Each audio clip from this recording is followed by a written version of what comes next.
রোজার সপ্তম দিনেও নিয়ন্ত্রণে আসেনি লেবু, শসা, বেগুনের দাম। তরমুজ বিক্রি হচ্ছে ৬০ টাকা কেজি দরে। ডলারের দাম বৃদ্ধির অজুহাতে বাড়তি খেজুরের দামও। সংকট প্রকট হচ্ছে বোতলজাত সয়াবিন তেলের।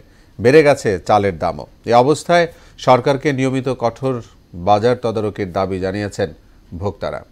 উষা ফেরদৌসের আরেকটি রিপোর্ট। কিছুতেই নিয়ন্ত্রণে আসছে না ইফতারের অন্যতম উপকরণ লেবুর দাম। শতকের ঘর ছেড়েছে লেবুর হালি। এদিকে বাজারে চড়া দামে বিক্রি হচ্ছে ইফতারির অন্যতম অনুষঙ্গ বেগুন ও শসাও। প্রতি কেজি শসা বিক্রি হচ্ছে ৬০ থেকে ২০০ টাকায়, আর বেগুন প্রতি কেজি বিক্রি হচ্ছে ৮০ থেকে ১২০ টাকায়, যা কোথাও কোথাও চাওয়া হচ্ছে ১৪০ থেকে ১৬০ টাকা পর্যন্ত। ক্রেতারা বলছেন সিন্ডিকেট করে দাম বাড়ানো হয়েছে। রোজায়ও তাদের দৌরাত্ম্য কমেনি। সরকারি উদ্যোগ আরো কঠোর হওয়া দরকার, আরো কঠোর হওয়া দরকার।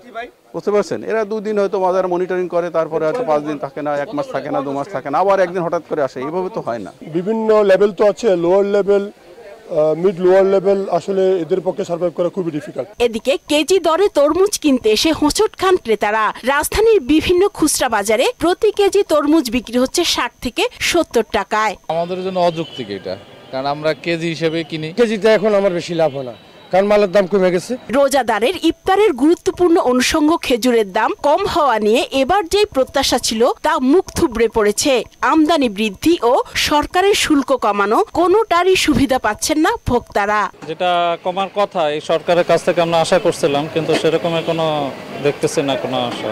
মরিয়াম বাড়তি, ম্যাক্সুয়াল এগুলো বাড়তি, দামি খেজুর বাড়তি অনেক, এগুলো কম দাম, এগুলো 10 টাকা কমছে।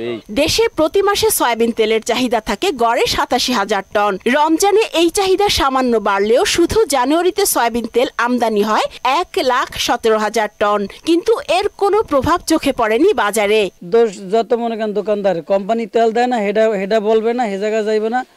সরকারের লাগে বৈশা তেল কেমনে দেওয়া যায়, দেয় না কেন, সেইগুলো না, খালি দোকানদার আইয়া 2 পিস তেল 1 পিস তেল যদি পায় সেই জন্য জরিমানা করে ১০,০০০ টাকা। সরকারি ঘুরে আছে, বসে আছে। আমি সরকারের প্রধান হয়েছি, এই পর্যন্ত যথেষ্ট, আমাদের আর কিছু করার প্রয়োজন নাই। বাংলাদেশের বাজারে কয়েক সপ্তাহের ব্যবধানে হুট করে বেড়ে যায় চালের দাম। এর পেছনে মজুতদারিকে দায়ী করে চাল আমদানির সিদ্ধান্ত নিয়েছে সরকার, কিন্তু এর কোনো ফলাফল নেই বাজারে, উল্টো বেড়ে গেছে দাম। প্রচুর দাম বেশি। আবার ইন্ডিয়া থেকে এত চাল আসছে যে বাংলাদেশের দামটা কমানোর জন্য, অথচ বাংলাদেশের দামটাও বেশি এবং ইন্ডিয়ান দামটা আরো বেশি, ইন্ডিয়ান দামটা আরো বাড়াই দিচ্ছে। উষা ফেরদৌস, মোহনা সংবাদ, ঢাকা।